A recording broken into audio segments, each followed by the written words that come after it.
কুসুমের টিফিন বক্সের মধ্যে এবার সেই গয়নাটাকে ভরে দিয়ে কুসুমকে বিপদে ফেলার চেষ্টা করলো ছোটো কাকিমণি। হ্যাঁ বন্ধুরা, ভিডিওতে লাইক দিয়ে দেখতে থাকুন। যে মুহূর্তে কিনা সেই গয়নাটা দেখার নাম করে সেই গয়নার বক্স থেকে হঠাৎ করে সুযোগ বুঝে ঈশানের ছোটো কাকিমণি যখন সেই গয়নাটা সরিয়ে ফেলে এবং সরিয়ে ফেলা মাত্রই যখন কিচেনের দিকে ছুটে যায় এবং বলতে থাকে যে দেখো এবার কুসুম তোমাকে কি করে আমি দিদির কাছে নাস্তানাবদ করে ছাড়ি, তুমি এবার শুধু দেখো। ঠিক সেই মুহূর্তে যখন কুসুমের ব্যাগ থেকে কুসুমের আনা টিফিন বক্সটাকে বের করে সেই টিফিন বক্সের মধ্যে সেই গয়নার বক্স থেকে নিয়ে আসা সেই গয়নাটাকে লুকিয়ে রাখে ঈশানের ছোটো কাকিমণি এবং বলতে থাকে যে এবার দেখি কুসুম তুমি কী করে নিজেকে নির্দোষ প্রমাণ করো এবং এই চুরির অপবাদটা কী করে তুমি নিজের কপাল থেকে মোছো। ঠিক সেই মুহূর্তেই যখন গয়নার লোকের কাছে ইন্দ্রাণী বলতে থাকে যে দেখুন মুনিম ভাই, আপনাকে যে গয়নাগুলো আপনি দিয়েছেন সেই সব গয়নাগুলো আমি বুঝে নিয়েছি, এবার আপনি আপনার বিলটা আমাকে দিয়ে দেবেন। ঠিক সেই মুহূর্তে যখন ইন্দ্রাণী সেই খালি বক্সটাকেই গয়নার ধরিয়ে দিয়ে দেবলীনাকে বলতে থাকে যে দেবলীনা, এই হারটা আমি তোমার জন্য পছন্দ করেছি স্পেশালি, তাই তুমি এই হারটা তোমার সঙ্গে করে নিয়ে যাও। ঠিক সেই মুহূর্তে দেবলীনা যখন বলতে থাকে যে thank you so much aunty,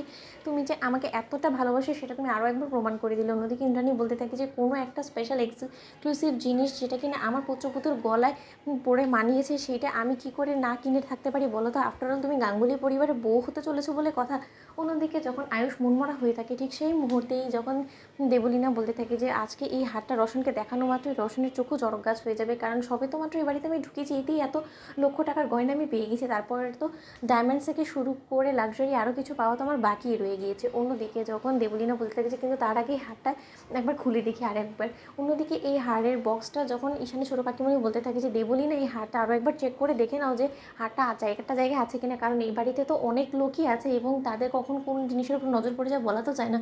অন্যদিকে যখন দেবলীনা সেই গয়নার বক্সটা আবারও খোলে এবং খোলা মাত্রই যখন বলতে থাকে যে কী ব্যাপার, গয়নাটা কোথায়, গয়নাটা তো কোথায় দেখতে পাচ্ছি না আন্টি, আমাকে তো শুধুমাত্র তুমি বক্সটা ধরিয়ে দিয়েছো, তাহলে গয়নাটা কোথায়, সেই হারটা তো কোথাও দেখতে পাচ্ছি না। ঠিক সেই মুহূর্তেই যখন মুনিমকে বলতে থাকে ইন্দ্রাণী যে মুনিমজি আপনি মনে হয় বক্সটার মধ্যে সেই গয়নাটা দিতে ভুলে গিয়েছেন, আপনি বরঞ্চ দেখুন তো সেই হারটা কোথায়। ঠিক সেই মুহূর্তে মুনিমজি বলতে থাকে সব বক্স খোঁজাখুঁজির পর যে না, কোথাও তো ম্যাডাম দেখতে পাচ্ছি না, আমি নিজেও তো খুঁজে পাচ্ছি না, সেই হারটা যদি বক্সের ভিতরে না থাকে তাহলে গেল কোথায়। অন্যদিকে যখন ইন্দ্রাণী এর কাছে এসে ঈশানের ছোটো কাকিমণি বলতে থাকে যে কী ব্যাপার দিদি, কী খোঁজাখুঁজি করছো বলো তো? তখন থেকে ঠিক সেই সময় ইন্দ্রাণী বলতে থাকে যে দেখ না ছোটো, এখানে মুনিম যে আমাদেরকে একটা হার দেখেছিল সেই হারটা খুব করে পছন্দ হয়েছে এবং দেবলীনার জন্য আমি সেই হারটা কিনে নিয়েছি, কিন্তু দেবলীনা বলছে যে সেই গয়নার বক্সের মধ্যে নাকি সেই হারটা নেই। এখন মুনিমজির কাছে আমি যখন জিজ্ঞেস করলাম যে সেটা হয়তো বা খুব সম্ভবত ভুলবশত তার কাছেই রয়ে গেছে, এখন সেও বলছে যে সেও খুঁজে পাচ্ছে না, তাহলে হারটা গেল কোথায়।